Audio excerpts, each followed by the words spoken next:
તો સુરતના ઇન્ટરનેશનલ એરપોર્ટમાં સુરક્ષા અંગે ખામી। એરપોર્ટના પાર્કિંગ એરિયામાં મુખ્ય માર્ગ પર ગાય દોડતી હોવાનો વિડીયો સામે આવ્યો। ગાયને જોઈને મુસાફરોમાં ભયનો માહોલ છવાયો। ઘટનાની જાણ થતાં એરપોર્ટ તંત્રએ તાત્કાલિક કાર્યવાહી કરી હતી। એજન્સીઓને પ્રવેશ દ્વાર પર કડક દેખરેખ રાખવાની સૂચના આપવામાં આવી। અગાઉ પણ એરપોર્ટ પરિસરમાં ભેંસ દેખાઈ હતી।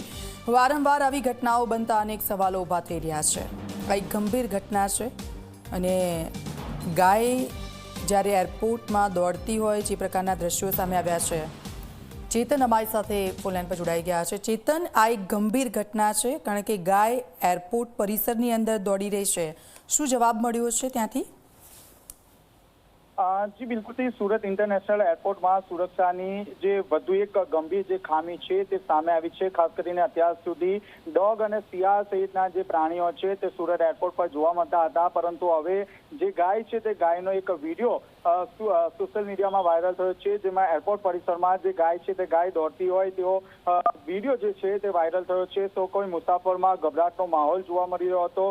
સંવેદનશીલ એરપોર્ટ પરિસરમાં પશુ કેવી રીતે પહોંચ્યું તે અંગે અનેક સવાલો ઉભા થયા છે। કેટલગારની વ્યવસ્થા હોવા છતાં ગાયના પ્રવેશની સુરક્ષા દાવાઓ પર પ્રશ્નચિહ્ન લાગ્યું છે। બીજી તરફ જોવા જઈએ તો પાર્કિંગ અને પિકઅપ ડ્રોપ ઝોનમાં અકસ્માતનું જોખમ વધી શકે તેવી પણ હાલ ચર્ચાઓ ચાલી રહી છે। વાહનો અને મુસાફરો વચ્ચે પશુઓની હાજરીને ગંભીરતા બેદરકારી રાખી હોવાની હાલ માનવામાં આવી રહ્યું છે। હાલ જે એરપોર્ટ બિલકુલ ચેતન, આપનો આભાર।